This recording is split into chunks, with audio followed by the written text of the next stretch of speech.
Welcome to Your Personal Power Pod, a podcast about aligning yourself with the life you want. And here are your hosts, Sandy Abel and Shannon Young.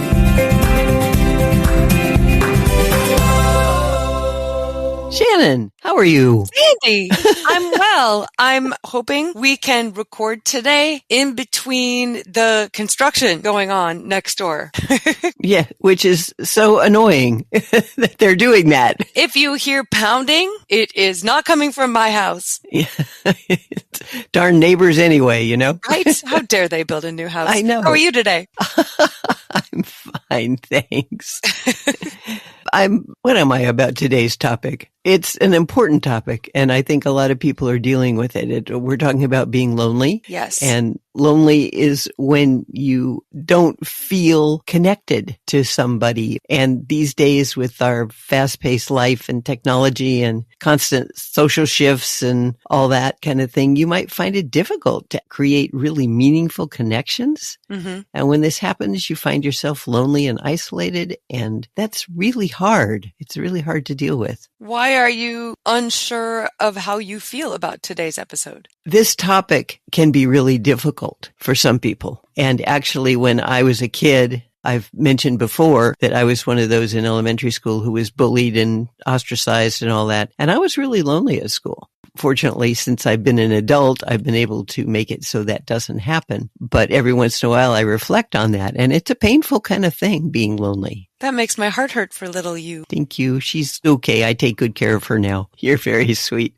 How about you? I mean, have you been lonely? I have been lonely, I think. I'm pretty good with me. I like being alone. I like spending time with me. I think I'm a hoot.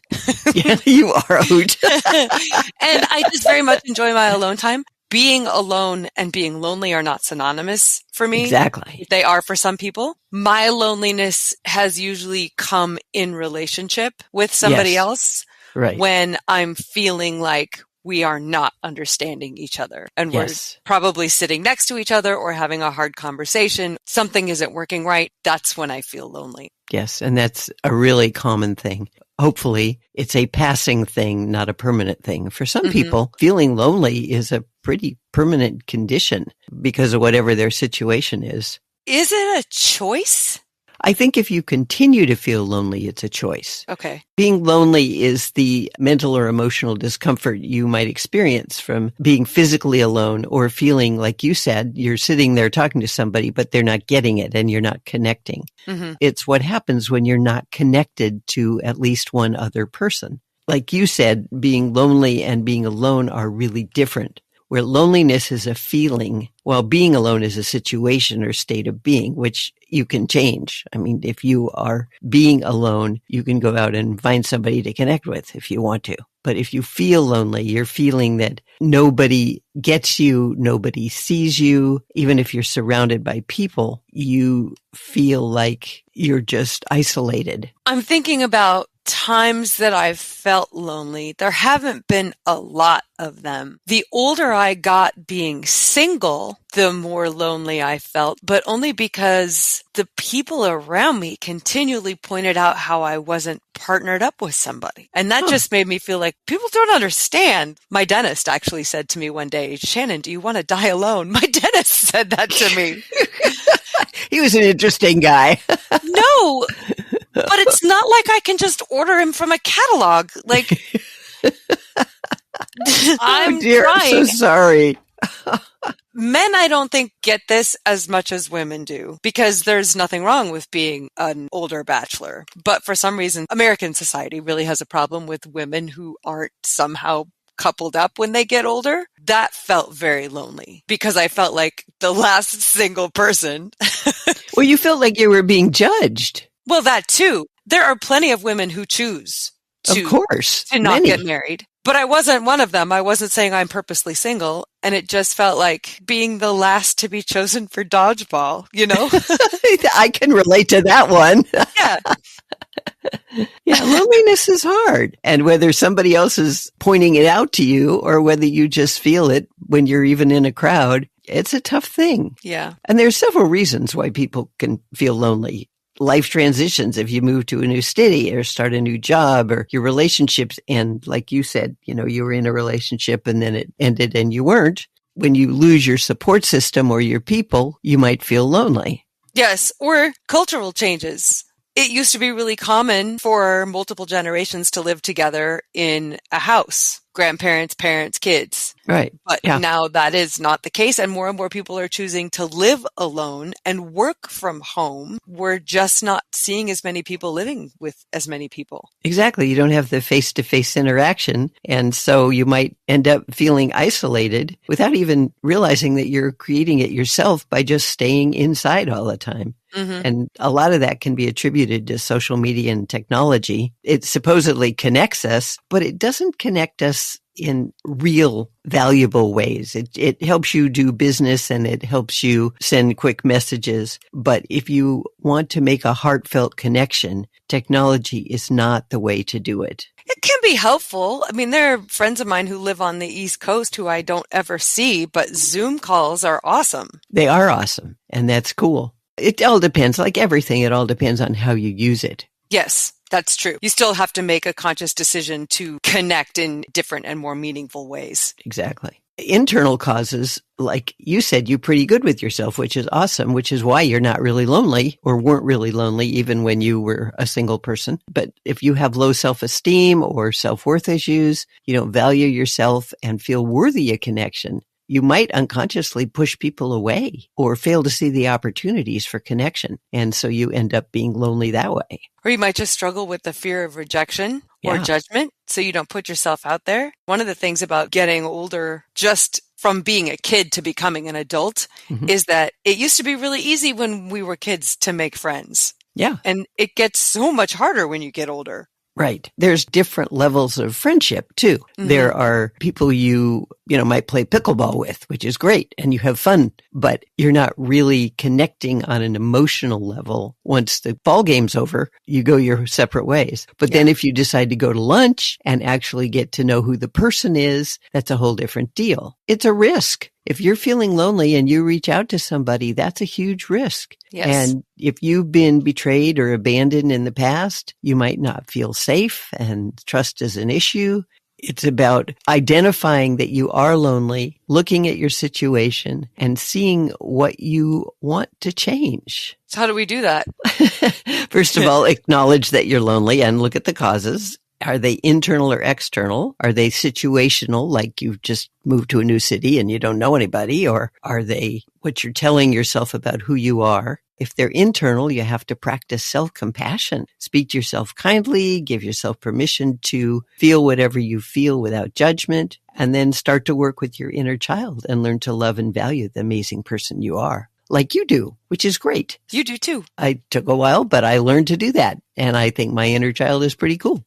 I agree with that. So there. And I noticed some of the things that we both do, and I don't know if it is part of healing your inner child. A lot of the things we like to do alone. You like to walk. I like to kayak. Yes. And those are things we do by ourselves. Right. But we know that when we get home, there will be somebody there that sees us. So we don't feel lonely while we're doing those other activities. We don't need a person right by our side because they're in our hearts. And we know that they'll be there when we need them. But those are activities that, I don't know about walking for you, but for me, I started kayaking to do something fulfilling. Yes. It was a thing that brought joy to me. Mm-hmm. Yes. And so even though it took me away from, for the most part, other possibilities to connect with other people, it was something that I could fill a day with that then I felt like when I got home, I'd done something meaningful, which made me happier and more likely to reach out to other people. Exactly.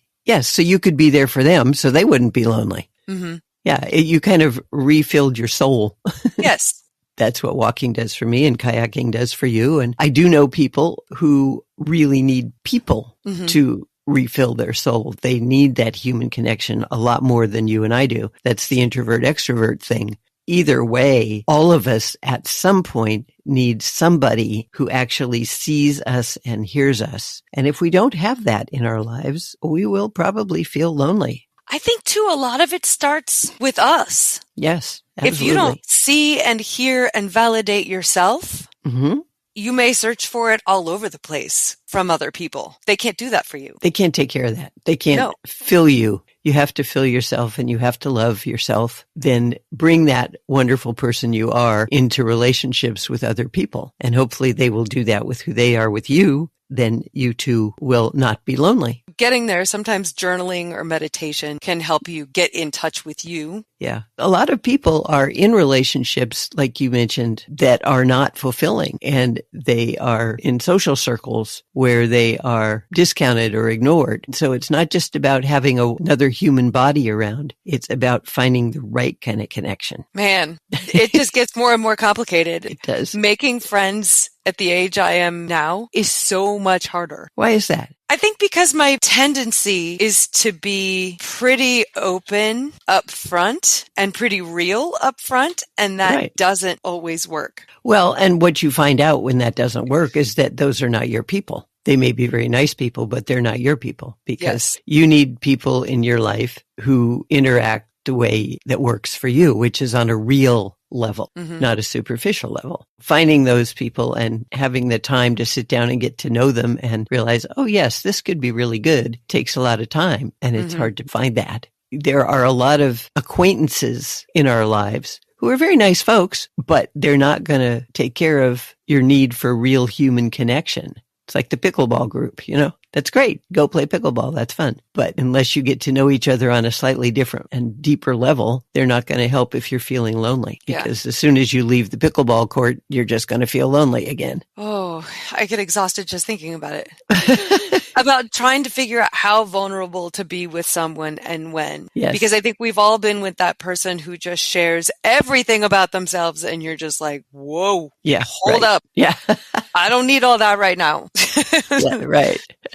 But it can also be tempting to reveal more about yourself, and then that makes you that person who's sharing too much information. It takes a lot of attention. It's a balance. There has to be a balance. When you're building a relationship, first of all, you have to be present. You put away your phone during a conversation. If I meet with somebody and they put their phone face up on the table, they're not with me. They keep glancing at their phone. If they put it away in a pocket or a purse or something, turn it off, then they're with me. And that starts building trust right there. But you got to be fully present to make other people feel valued and understood. Practice active listening. Make sure you connect on a real way. And both people have to do that. Then you can start building a relationship, and that will help if you are feeling lonely. You talk about taking small social risks. What does that mean? Well, join a group or a club like pickleball or Rotary or the library club or whatever. Any kind of organization that has people doing something you enjoy is a great way to meet like-minded people. And then once you do that,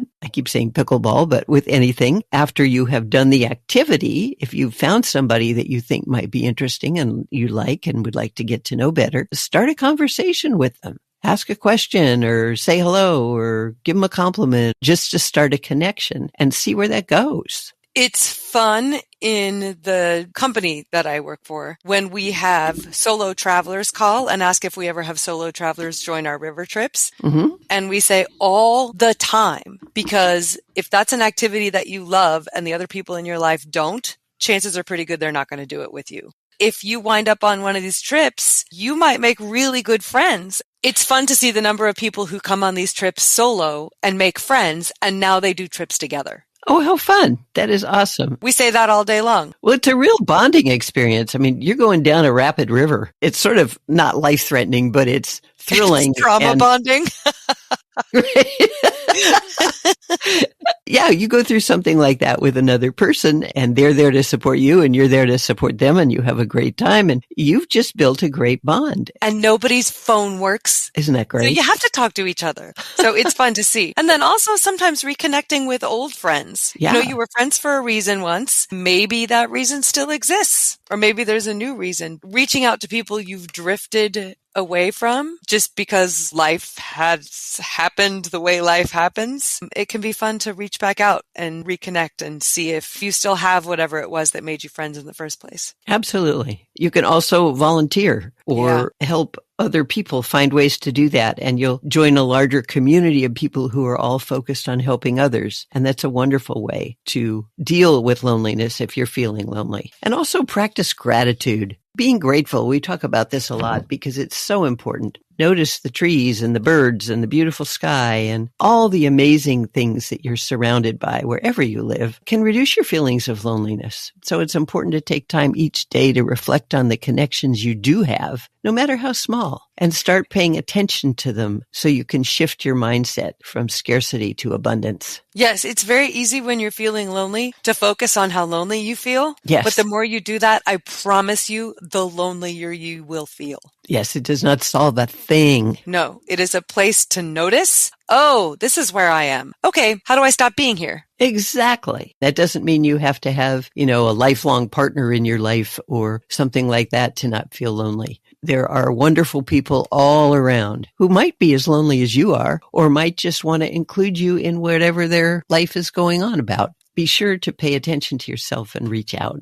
So the bottom line is that it's the nature of human beings to want to be seen and appreciated. And when that doesn't happen, you might feel lonely. Loneliness is something we all encounter at various times in our life, but it doesn't have to be permanent. By understanding its root causes and taking small intentional steps, you can reconnect with yourself and build meaningful relationships with others. Remember, it's okay to feel lonely, but you don't have to stay in that space. Reach out to someone, take a step forward, be vulnerable, and most importantly, be kind to yourself in the process. Yeah. Thank you, Sandy.